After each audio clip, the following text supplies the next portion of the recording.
Vamos a darle la bienvenida en este momento al exministro y abogado constitucionalista, el doctor Carlos Sánchez Berzaín. ¿Cómo está? Es un gusto saludarlo. Casimira, mucho gusto, buenas tardes, un saludo afectuoso a usted y a toda su audiencia en Bolivia, y mi solidaridad, aunque atrasada por los hechos vandálicos de los que usted y su familia fueron víctimas del año pasado, cuando Bolivia ejercía resistencia civil que terminó con la salida del dictador. La libertad de prensa y la defensa de la libertad y la democracia tiene un precio, y lamentablemente se fijaron en usted y el crimen organizado la atacó, y yo quiero recordar esos momentos y expresarle mi solidaridad y respaldo, Casimira. Muchas gracias, doctor. Antes de entrar en el tema para que lo he llamado para entrevistarlo, yo quisiera hacerle una consulta, porque de verdad que en Bolivia no dejamos el asombro de lo que sucede en Estados Unidos, ¿no? De estas protestas que se van intensificando a pesar de que han dictado estado de excepción, estado de sitio en varios lugares. Sin embargo, pareciera que se les va de las manos. ¿Esto será solo por racismo, doctor, o hay otros intereses de por medio? ¿Cómo lo ve usted que vive precisamente en este país? Mire, yo en este momento veo todo muy tranquilo, porque son esos momentos de focus que se presentan, que generan noticias, obviamente, pero solo le quiero dar un indicador que tiene que ver con la realidad de la situación en todas las Américas. Hay una diferencia entre lo que es la protesta y lo que es la libertad de expresión, y no hay país que dé mayor garantía para la libertad de expresión y la protesta legítima que los Estados Unidos. Pero la diferencia de eso con el crimen y la delincuencia tiene también un punto muy marcado, y el Estado de Derecho que rige en la democracia más importante del mundo, que es Estados Unidos, no va a tardar en señalarlo. Yo, sobre ese tema que se resalta tanto y que está siendo señalado sobre todo por las dictaduras, porque esta mañana yo me sonreía con la declaración de Nicolás Maduro desde Venezuela, un usurpador, un criminal, líder del crimen organizado de Cuba, Venezuela, Nicaragua, vinculado con la Bolivia de Evo Morales, señalando que haciendo y tratando de presentar los incidentes de Estados Unidos como una debilidad de lo que ellos llaman el capitalismo y el imperialismo. Es esa la propaganda que se está viviendo, pero para eso agregarle un dato que aparece en el diario Las Américas en los Estados Unidos, que dice que se investiga la presencia que ha sido localizada de venezolanos, cubanos y nicaragüenses, y de pago de dinero en esos actos. Y yo no quiero hacer más comentarios sobre eso. Dejemos que el sistema democrático funcione, y no va a tardar en tenerse un enfoque real de lo que sucede. Ahora, yo le quiero decir, en este momento la vida en los Estados Unidos es absolutamente normal. Lo que se presenta son hechos puntuales en determinados momentos, en determinados días. Miami ha tenido una situación digamos de violencia el sábado pasado, pero no más. El alcalde de Miami ha informado que hay cerca de 80 detenidos, y de que de los 80 detenidos cerca de 13 o 17 son de la Florida, el resto vienen de otros lugares. Y hay que dejar que funcione la democracia, porque si por algo no hay que preocuparse en Estados Unidos, es que aquí hay libertad de expresión, libertad de prensa, Estado de Derecho, división e independencia de poderes, justicia independiente. O sea que hay que preocuparse de la América Latina, donde las dictaduras del castrochavismo, lideradas por Cuba, asentadas como su base principal en Venezuela, que oprimen Nicaragua y que están tratando de rescatar el poder en Ecuador, en Bolivia, tratando de desestabilizar Brasil, Chile, Colombia, están llevando adelante un proyecto de carácter criminal vinculado al narcotráfico que afecta directamente a nuestro país. La crisis en Bolivia es una crisis general, es una crisis de carácter político, es una crisis económica, es una crisis social y no es una crisis reciente ni novedosa, es la crisis de los 14 años de la dictadura de Evo Morales, que empieza a aflorar ahora con este suceso de calamidad mundial que se llama el coronavirus, pero que son facturas del pasado.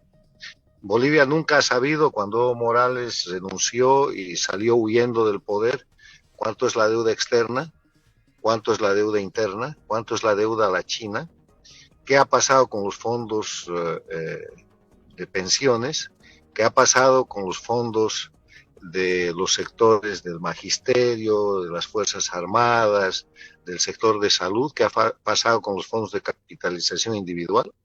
Nadie ha explicado cómo esos recursos han desaparecido y la solidez de ser respaldados en dólares o en oro se ha reemplazado por simples certificados del Banco Central que son papel mojado que no sirve para nada.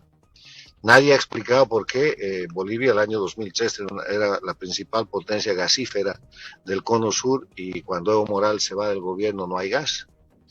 Y nadie ha explicado por qué continúa el narcoestado. Entonces tenemos problemas muy serios que además afectan la institucionalidad y afectan el diario vivir, el hoy día de Bolivia y el futuro que se presenta muy oscuro. Doctor, a mí me gustaría preguntarle algo que usted ha estado permanentemente escribiendo, le han hecho entrevistas y usted dice que se ha ido el dictador, pero la dictadura continúa en Bolivia. Me gustaría un poco que nos explique por qué esa su percepción, por favor, al margen de estos detalles que usted nos ha dado, pero esta su percepción de verdad que nos preocupa y considero que es muy delicada, ¿no? Mire, no es una percepción, es la realidad objetiva. Yo lo único que hago, Casimira, es escribir sobre lo que el pueblo percibe y no puede decir o no quiere decir. En Bolivia ha salido el dictador, pero no ha salido la dictadura. Evo Morales se ha ido en noviembre del año pasado, está refugiado en la Argentina de los Kirchner, que es la ampliación del castrochavismo, y desde allá conspira contra Bolivia. Pero la dictadura permanece porque la dictadura está fundada en dos estructuras en Bolivia. La estructura jurídico-constitucional y la estructura de control territorial criminal. ¿Cuál es la estructura jurídico-constitucional? Y la invito a usted a que me siga para que vaya verificando cada cosa que le voy a decir. La constitución del Estado plurinacional que fue impuesta a Bolivia con violencia, después de una serie de masacres, con la represión a los gobernadores y a la resistencia de la Media Luna, formada por Chuquisaca, conformada por Cochabamba, conformada por Santa Cruz, Beni, Pandu y Tarija, que generó las masacres de la Calancha, la masacre del Porvenir, la masacre de Cochabamba, la masacre del Hotel Las Américas, las persecuciones de los casos terrorismo 1 y 2 y cuanta cosa de sabido, hacen aprobar una constitución fundada en 5 falsificaciones. Falsifican la ley de reforma constitucional del 2004 porque introducen la Asamblea Constituyente, que está expresamente prohibida por la Constitución de la República, que no acepta sino la reforma parcial de la Constitución. Evo Morales convoca a la Constituyente por el plazo de 1 año, se vence el año, no pasa nada, entonces falsifican una prórroga y después de la masacre de la Calancha llevan a Oruro, a un cuartel, la Constituyente. Esa Constituyente manda desde ese cuartel un texto de propuesta de constitución y falsifican una ley interpretativa de la Constitución diciendo que el Congreso puede modificar el texto que manda la Constituyente. Y así lo hacen. Y después, con 2 abogados españoles que son hoy día miembros de Podemos y que en ese momento eran asalariados de Chávez y Castro, falsifican el texto de la denominada Constitución del Estado Plurinacional, que después llevan a otro acto de falsificación final, que es el referéndum, en el cual con perseguidos, con presos políticos, con muertos, celebran un referéndum y aprueban una constitución que no es un proyecto boliviano, porque es la copia de las constituciones de Cuba, de Venezuela, del Ecuador, de Correa y de las reformas que han hecho en Nicaragua. Es una constitución en la cual hacen desaparecer el voto universal. El voto universal está fundado en que cada persona es un voto y hay igualdad, y en Bolivia eso no funciona. Hacen desaparecer el derecho de propiedad, hacen desaparecer la protección a los derechos y garantías individuales, estatizan el sistema de lo que son los derechos fundamentales de la persona e introducen a Bolivia una constitución castrochavista. Entonces, esa constitución, una vez que se ha ido Evo Morales, sigue vigente y permite que sigan vigentes la Asamblea Nacional, que es nacional que debería haber cesado inclusive en enero, pero que se ha autoprorrogado y que está en una situación absolutamente criminosa y de usurpación de funciones. Permite que sigan en funciones los jueces y los fiscales de la dictadura, el Tribunal Constitucional, el Tribunal Supremo de Justicia, los fiscales, que lo que están haciendo es encubrir a Evo Morales. Hasta hoy día no hay un juicio contra Evo Morales. Le mintieron hace meses al país diciendo que se había puesto en activación el sistema de la Interpol y que Evo Morales estaba buscado. Mentira. Hace 3 días el fiscal acaba de decir que van a activar eso. Otra mentira, porque esa gente que ha sido designada por Evo Morales como parte de los jueces y del sistema infame de justicia para perseguir a la gente que defiende la libertad y la democracia, no puede hacer otra cosa que proteger a Evo Morales. Entonces, si vamos al concepto de que el gobierno se ejerce por la coordinación de los órganos del poder público, que son el ejecutivo, el legislativo y el judicial, vamos a ver que el poder está en manos del MAS a través de la dictadura. Pero doctor, y que si me permite, sí. Estamos hablando de un gobierno en transición. ¿De qué manera puede un gobierno en transición hacer los cambios que usted en este momento nos está dando a conocer? Sobre todo si hablamos de la cabeza del Poder Judicial, que sabemos ha sido elegida, ¿no es cierto? ¿Cómo se hace? ¿Cómo haría usted para hacer esos cambios? Mire, déjeme terminar de explicar. La dictadura está con su estructura jurídico-constitucional. Usted no me va a negar que la Asamblea, que el Poder Judicial, que los fiscales, que los sedes departamentales y que toda la estructura, inclusive los ministerios del Poder Ejecutivo, es de la dictadura. Nada ha cambiado. Y la otra estructura que tiene la dictadura es la estructura territorial criminal, con trópico de Cochabamba, controlan el noreste de Santa Cruz, controlan Yapacaní, controlan San Julián, controlan partes de la carretera de Cochabamba, Oruro-La Paz, controlan parte del altiplano, con grupos violentos que están dispuestos a salir amparados en el narcoestado que han construido para en cualquier momento bloquear y estrangular al gobierno. ¿Qué es el gobierno que usted llama de transición? Es un gobierno que tenía que haber sido de transición, pero que se ha vuelto un gobierno interino. Porque transición quiere decir pasar de una situación a otra. Y la transición en Bolivia era pasar de la dictadura a la democracia. Y nada de eso ha sucedido. No hay un miembro de la dictadura que esté enjuiciado. El instrumento de los crímenes cometidos en octubre del año pasado, el 20 de octubre en la elección, que es el MAS, está habilitado y ganando una elección.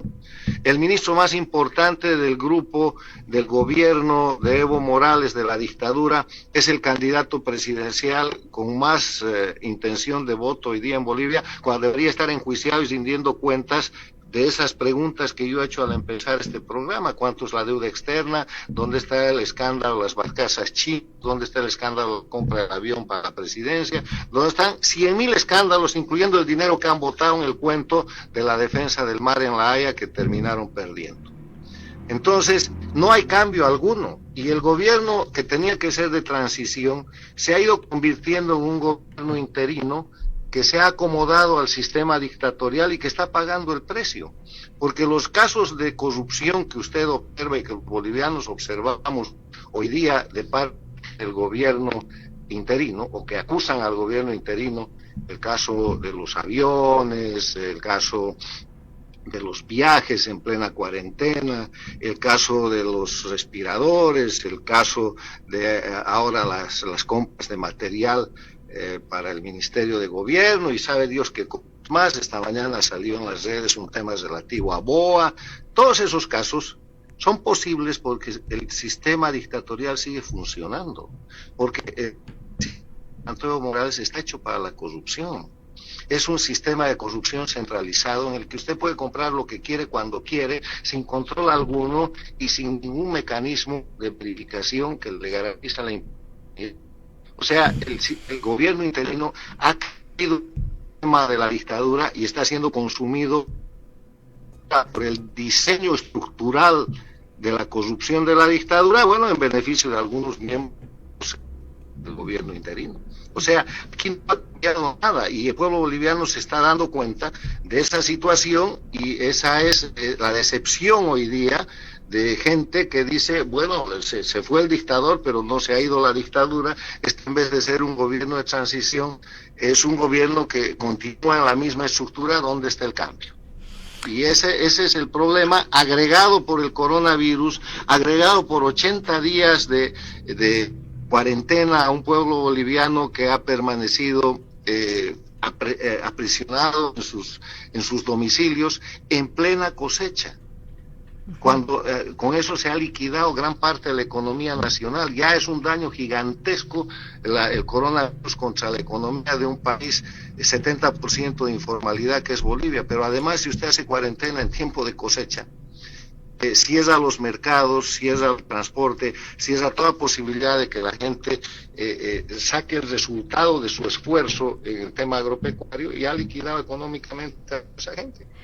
Entonces la crisis en Bolivia hoy día es política porque no se ve que la dictadura haya cambiado, es social porque hay un pueblo que está en estado de desasosiego, que no confía en nadie, que serias dudas de lo que está pasando, y es económica porque la pobreza está tocando el bolsillo de todos los bolivianos, y además estamos sentados sobre la bomba de tiempo de 14 años de corrupción. Doctor, ¿la pandemia se ha convertido política también en Bolivia?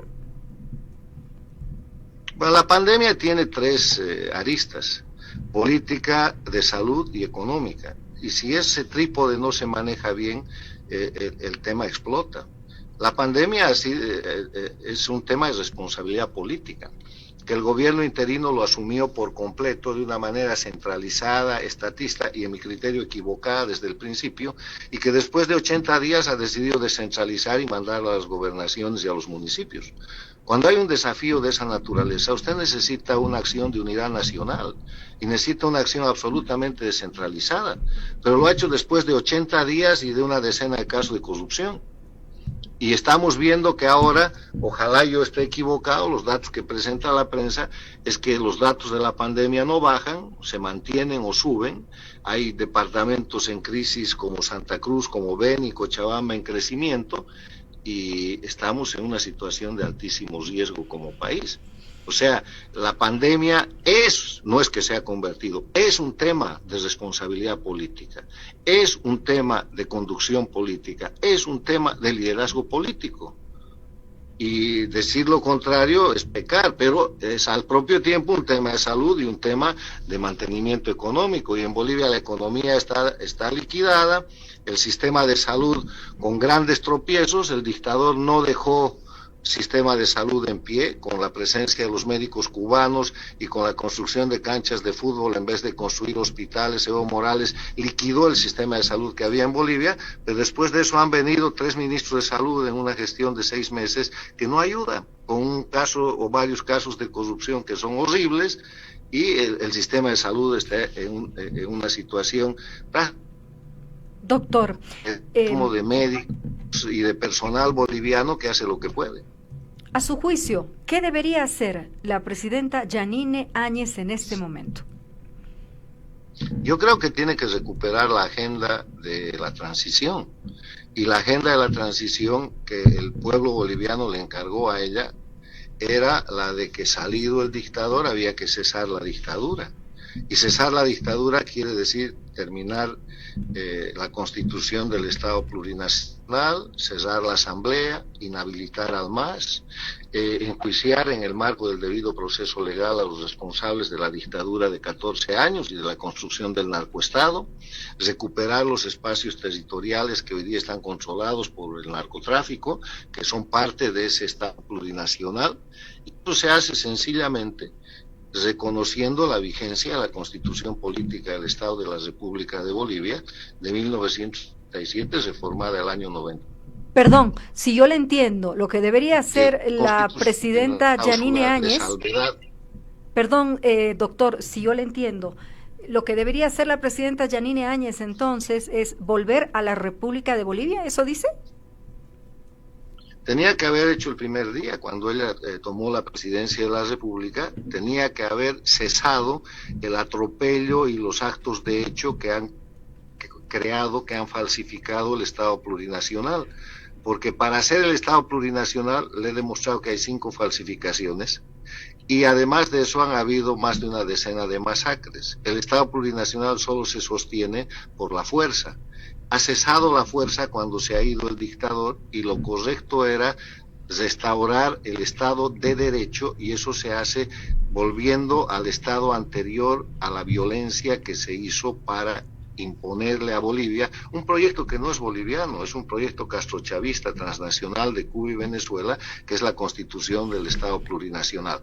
Eso tenía que haberlo hecho, no quiso, prefirió trabajar con la Nacional, pidió que la Asamblea la reconozca, que el Tribunal Constitucional de la dictadura diga que era presidenta, y se entrampó en el hecho en que hoy día le están preparando un golpe de Estado entre esos mismos mecanismos.